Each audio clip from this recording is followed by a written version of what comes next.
தேனில் நெல்லிக்கனியினுடைய சதைகள் பரிபூர்ணமாக உள்ளே மூழ்கிவிட்டன. இவற்றை சுமாராக ஒரு வார காலம் காலை மாலை நண்பகல் 3 வேளையும் நாம் வெயிலில் நன்றாக வைத்து மீண்டும் மாலை வேளையில் எடுத்து வைக்க வேண்டும்.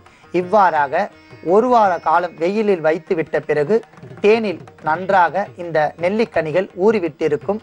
இவற்றை 7ஆம் நாள் கழித்து காலை வேளையில் பல் துலக்கிவிட்டு மலஜலங்கள் கழித்து நாம் ஒவ்வொரு முறையும் ஒரு நெல்லிக்கனி கீற்றை காலை வேளையில் உண்டு வர வேண்டும். தொடர்ந்து ஒரு மண்டலம் பத்தியம் என்னவென்றால் உணவு சாப்பிடக்கூடாது.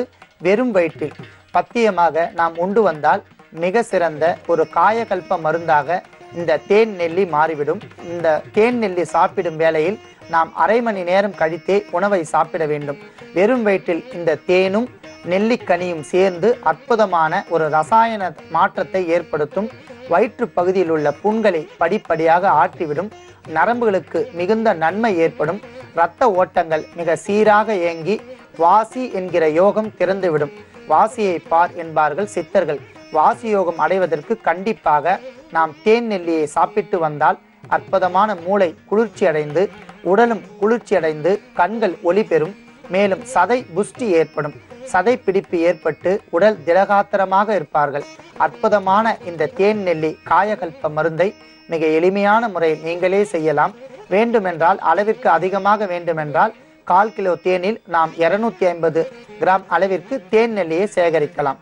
நமக்கு எவ்வளவு வேண்டுமோ அந்த அளவிற்கு சேகரித்து வைத்துக் கொள்ளலாம். ஒரு வார காலம் கண்டிப்பாக சூரிய ஒளியில் பட வேண்டும். அப்பொழுதுதான் இந்த பொருள் கெடாமல் இருக்கும். பிறகு எத்தனை ஆண்டுகள் ஆனாலும் கெடாது. மிக அற்புதமான இந்த தேன் நெல்லி ஊறலை மிகுந்த சாமர்த்தியத்துடன் நீங்கள் செய்து வைத்து கொண்டால் நமக்கு வரக்கூடிய அற்புதமான எல்லா வகையான நோய்களுக்கும் இது ஒரு அருமருந்து. குழந்தைகளுக்கு தாராளமாக தரலாம். உடல் ஆரோக்கியமாக வளர்வார்கள். மிகுந்த உடல் ஊட்டச்சத்து உள்ள ஒரு அற்புதமான ஒரு டானிக் என்பார்கள். அந்த அளவிற்கு இதுக்கு ஒரு மிகுந்த நன்மை ஏற்படும். கண்டிப்பாக இந்த தேன் நெல்லி ஊறலை நீங்கள் செய்து வைத்து கொண்டு தினம் ஒன்றாக சாப்பிட்டு வந்தால் உடலுக்கு தேவையான பலம் ஏற்படும். கண்களுக்கு குளிர்ச்சி ஏற்படும். தேக திடகாத்திரமாக இருப்பார்கள்.